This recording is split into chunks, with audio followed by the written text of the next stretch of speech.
Good morning, everyone. It's Becky back with a little weapon chat. Wanted to kind of visit a little bit as I start my next section on the Golden Valley. Paint along with friends. This is the landscape edition. The Golden Valley is a Diamond Art Club painting by Chuck Pinson.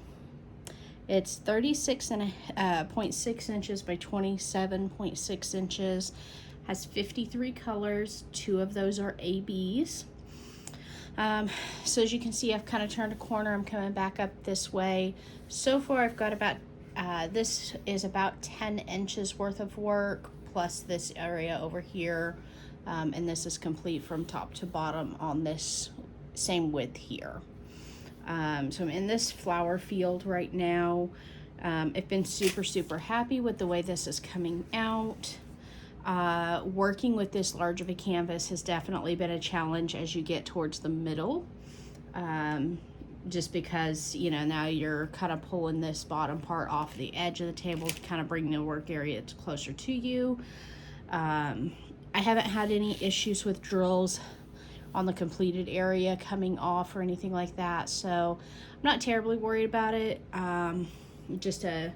It's a little uncomfortable to have your arm rested on those completed diamonds the whole time. So tips and tricks on that are welcome. Maybe I'm working this the wrong direction. Maybe I should have started and worked across like the entire top and then come down instead of working from left to right. Maybe I should have worked top to bottom. Lessons learned. We've got more big paintings coming up eventually, so you know. Anyways, here in Oklahoma, summer has officially hit. It is hot. It's very humid, very muggy. I don't know if everybody is familiar with the word. It's muggy outside, and I'm not talking about coffee cups. The air is just wet, like super humid, wet, and gross, and it's awful. I have my AC on. It's running, and up until probably like 1, 2 in the afternoon, something like that, it's usually okay. But then all of a sudden, the temperature inside, even though all my windows are closed, the AC's going, fans are going, it still just is miserable. I feel so sorry for people like my husband who work. He doesn't work outside, but he works in a warehouse that is not temperature controlled.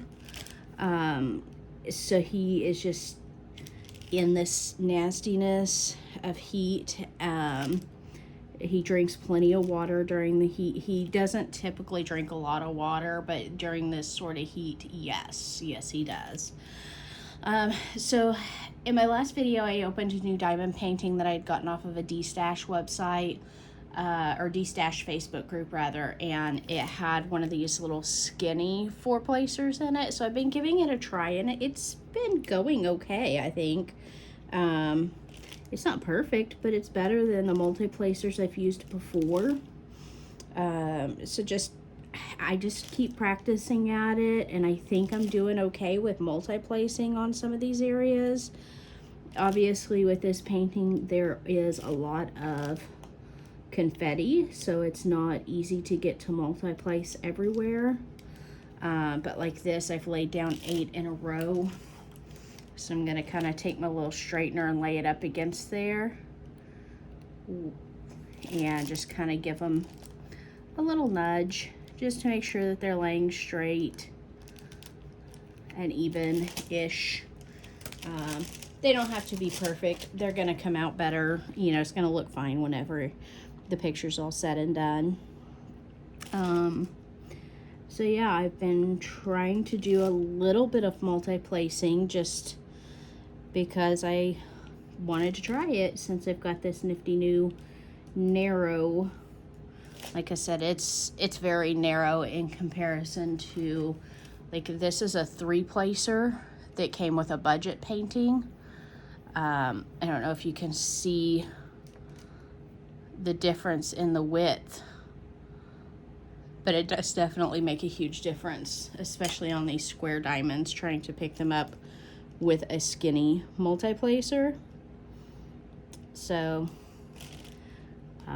I keep telling myself, don't rush this painting, but then again, I keep telling myself, you're never gonna finish it. So, little mixed feelings about whether or not I want to do a lot of multi-placing on it versus single placing. But, you know, we're giving it a try. So, anyways, back to being miserably hot. I do work from home, so I don't have to worry about getting out in the heat. I know this time of the year, like when I used to work in a hospital and you'd leave work and it's the thermometer in your car says it's like 109 outside. I don't know what that is in Celsius. Way too daggum hot. But I mean, like, so hot you got to use like oven mitts to touch your steering wheel, kind of hot. So I do not miss having to do that whole waiting in your car for 20 minutes for it to cool down before you can go anywhere kind of thing. Grateful to be not doing that anymore. Otherwise, this weekend, the family is getting together to do, just hang out and spend some time as a family. This week here in the U.S., we have 4th of July or Independence Day coming up. So celebrating at the cabin up at the lake with family. This week is also my husband's uncle's birthday, which is the actual reason we're getting together, is to celebrate his birthday. And he's got some friends coming to hang out with us and just spending some time together, enjoying time with family and friends.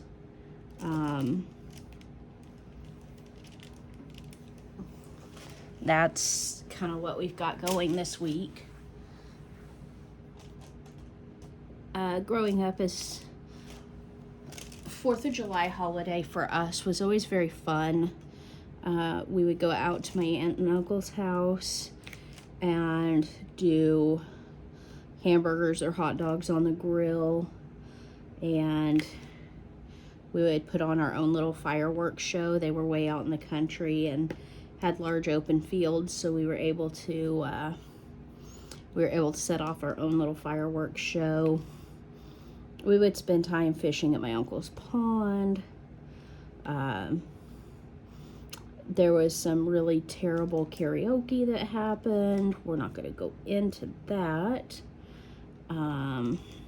As kids, we all really enjoyed music growing up. Our parents all loved music, so we did a lot of singing, a lot of listening to music.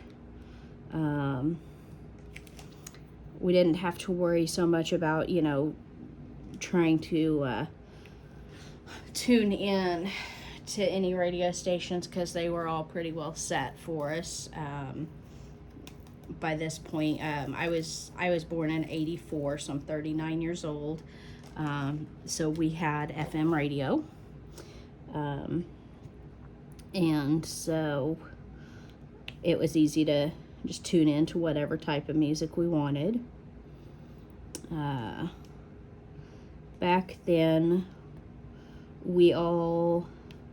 pretty much all of us enjoyed listening to country music, as well as what's now known as like classic rock, bands from the 70s. So we just grew up around lots and lots of music. My dad and my uncle both played guitar, so there were a lot of weekends that they were together playing guitars and singing, and one of my favorite childhood memories. We would be in the den at my parents' house. My dad and my uncle would have their guitars out, and they would be playing like Beach Boys, and us kids would get out pillows and pretend that we were surfing as they were singing Beach Boys songs.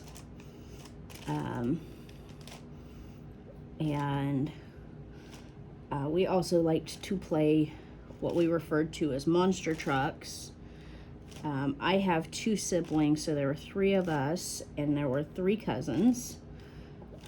So we would lay together like logs, one on top of another, and build like a wall. And the 6th one would pretend to be a monster truck and ram into all of the rest of us and knock us down. I'm surprised there were not more injuries involved in this game. But, you know, you weren't allowed to whine or cry, because then you wouldn't get to play anymore. And if you didn't get to play anymore, then you'd whine and cry about not getting to be able to play with everybody. So you learn to suck it up, regardless of how badly you were injured. And we continued to play monster trucks and, you know, run over each other. So let me pull this down a little more so I can reach this top corner and get the rest of these letter L's. I'm working right in this little corner now. I think L for these, I'm assuming that these are like a lavender plant. So L is fitting for the lavender plants. And I'm pretty sure it's not actually like a letter L on this symbol. I think it's supposed to be like some sort of right angle type thing, but I have it organized in my letter L's. So,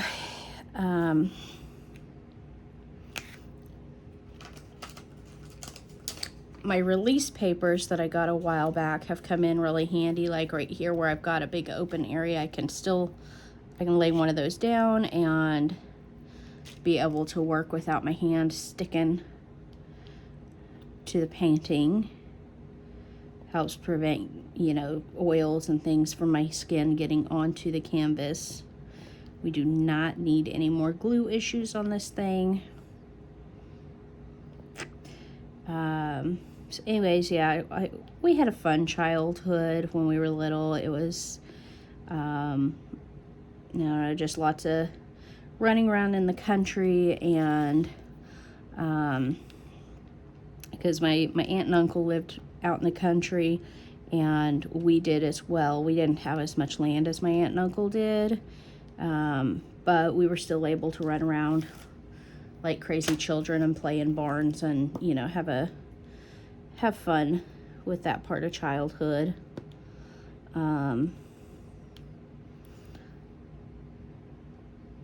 So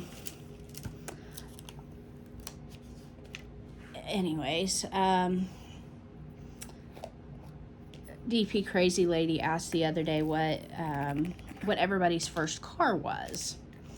So growing up, our parents always said they're not going to buy us our first car. If we want a car, we've got to work and earn the money and buy it ourselves. Fair enough. I'm all for, you know, children being responsible for buying their own things. I bought my own school supplies and my own clothing and stuff like that from the time I was old enough to start earning my own money. I also bought penny candies. That's another thing that we'll touch on here. Mom and Dad said they weren't going to buy us our first car. We had to go and earn the money and buy it ourselves if we wanted it. I am the youngest of 3, and I'll tell you, my brother, who is the middle child,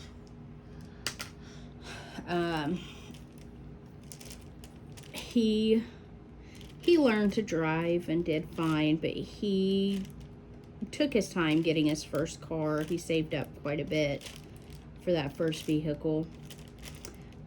My sister had no interest in driving, Mom tried to teach her. It was a disaster. It was terrifying to ride with her in a car. She actually did not get her driver's license until she was just shy of 25 years old, I believe it was. And like, she had already moved out of the house by this point, and it was actually her husband who taught her to drive and was able to get her license. Probably because he was tired of running her all over creation. So she never did get that like first car as a teenager because she didn't have a driver's license. Me being the baby of the family, I got a little spoiled. Like I said, Mom and Dad always said, oh, we're not providing you your first car, you've got to earn it, blah blah blah. I was 18. I was about to go off to college. My college was only like 20-30 minutes away, so I didn't live in the dorms or anything like that. I stayed home. And I ended up getting to drive my mom's old car.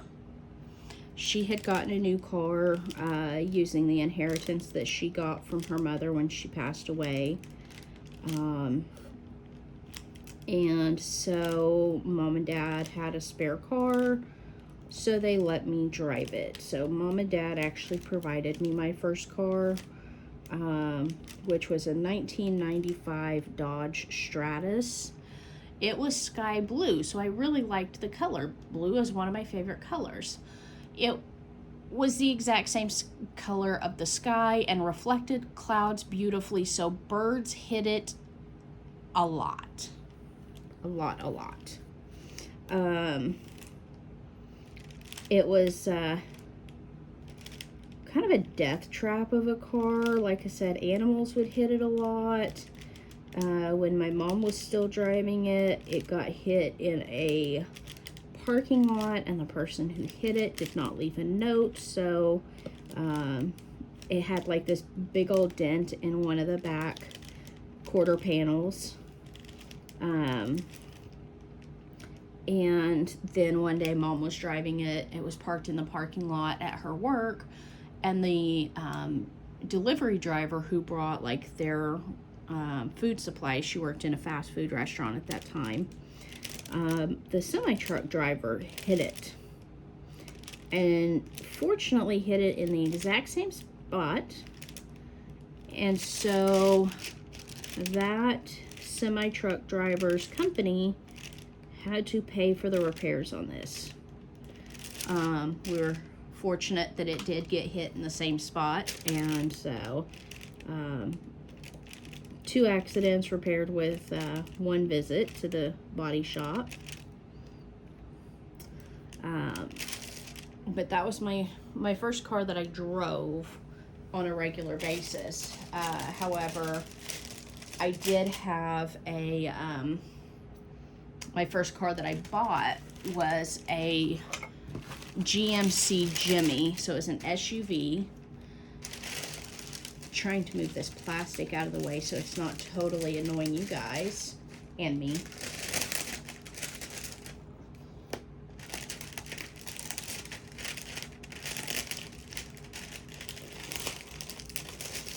There we go. Anyway, so it was a GMC Jimmy, which is a little SUV, and it was like the knockoff version of the Chevy Blazer. Drove that for a few years. It started to have some mechanical issues, and I could not afford to repair it, so I ended up letting it get repossessed. I was like, bank, come get this. Like, I can't afford to repair it.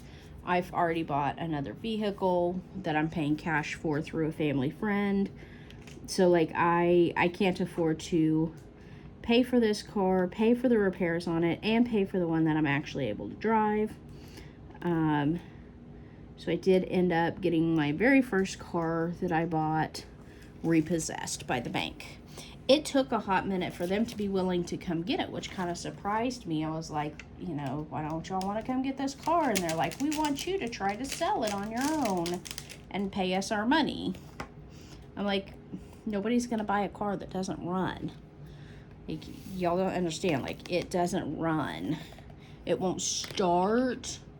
And like, we've done all the basics that you do when a car won't start, and none of that fixed it. So, like, come get it. It was a fight to get them to come take back the car that I wanted repossessed. So, but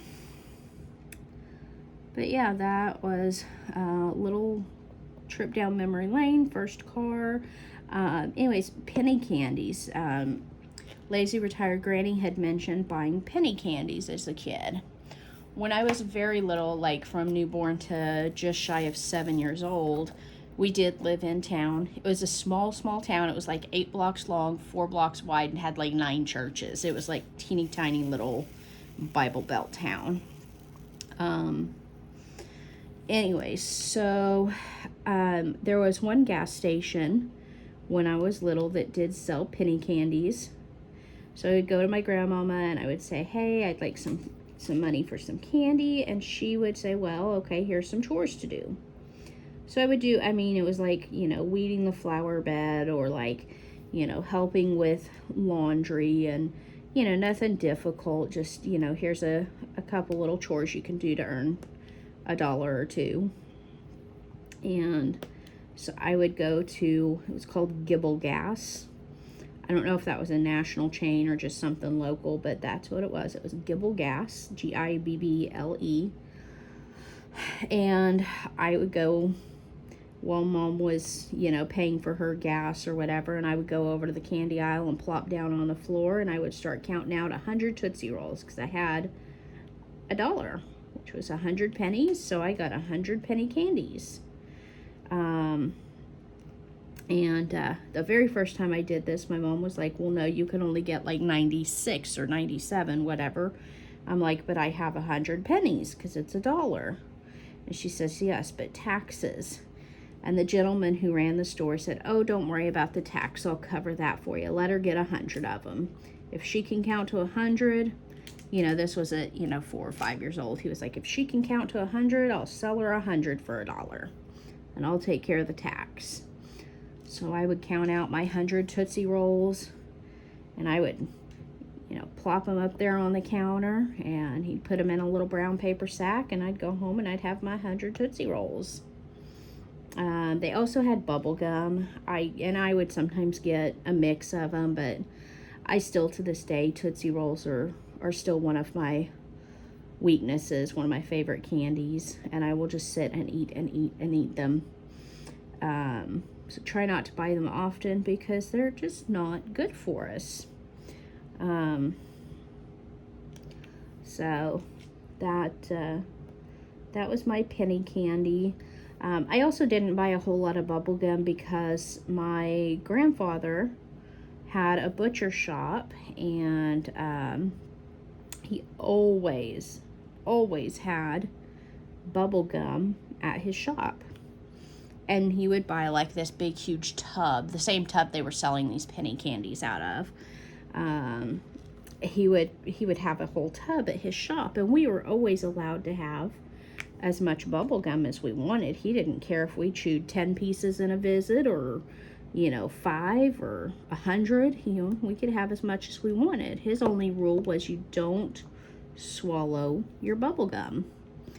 You could chew it for 5 minutes and spit it out and get another piece. He didn't care, but you don't swallow your bubble gum. Them was the rules. The punishment for swallowing your bubble gum was that, like I said, we were in a butcher shop. He would cut you open and get your bubble gum back so you could chew it some more. We learned very quickly not to tell our pawpaw that we had swallowed our bubble gum. Obviously, we knew he would never hurt us, but, you know, it was the threat that he used to make sure we didn't swallow gum, because it doesn't really digest. He didn't want us to swallow it and end up with a tummy ache or whatever. So we would just not tell him if we did swallow a piece, because we didn't want him to cut us open and get it back for us.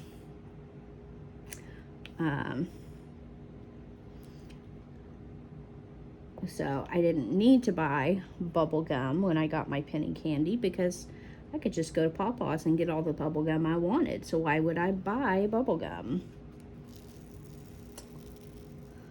So yeah, we had fun times growing up.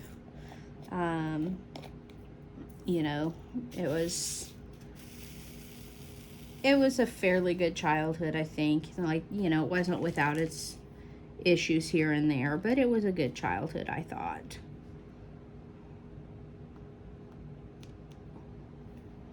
Again, I'm just trying to get these rows somewhat straight-ish so that the ones that lay down next to it are straighter.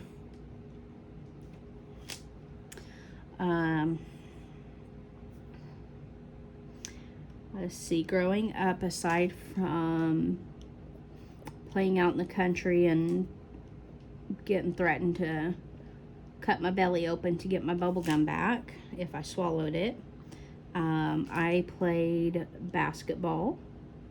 Back then it was what they called 6-on-6 for girls basketball anyways. The boys played 5-on-5, but the girls played 6-on-6. It was half-court basketball. And we would, so on each half of the basketball court, you would have 3 offensive players and 3 defensive players from each team. And I was a defensive player because I was not a great basketball player, but I enjoyed playing. So I was a defensive player, and I played for several years as a child. And then I also played baseball. I did not want to play softball with the girls because I don't know, it was the same girls that I would have been that I was playing basketball with. So I don't know why I was so opposed to playing softball, but I did not want to play softball. So I played baseball. I was on a boys team and I enjoyed it. I wanted to play football, but Dad said, no, that's too rough. You can't play football. If they wanted girls to play football, they would have a girls' football team. Which, like I said, was kind of crazy because Dad was totally okay with me playing baseball on a boys' team, but not football. I guess because, with football, there's tackling involved, and so those dreams got squashed. We were also involved in community theater. Now, our town did not have a community theater. Again, teeny tiny little town, and then we moved out to the country where there was nothing but trees to play with. So we would drive into a town about 20 minutes away. It was where my grandmother lived, so we were there all the time anyways. And we got involved in the community theater there. That was my sister's passion, and she still to this day is involved in the community theater in the town that she lives in. She acts, and I think at this point she does mostly directing, not as much acting anymore, but like I said, she enjoys being involved in the community theater. Gives her a creative outlet. She likes directing plays that have teenagers in them. She's actually an adolescent therapist at a children's behavioral health unit. So she enjoys helping kids find that creative outlet and helping them, be able to kind of find a way to cope with, the things that happen in those not so great childhood settings. So anyways, so that's all I've got for now. I'm gonna go ahead and jump off of here and start uploading this. I do have to get to work this morning. So I'll talk to you guys later. You have a fantastic day. Holler if you have any questions or comments. I love hearing from you. And we'll talk to you guys later. Bye-bye.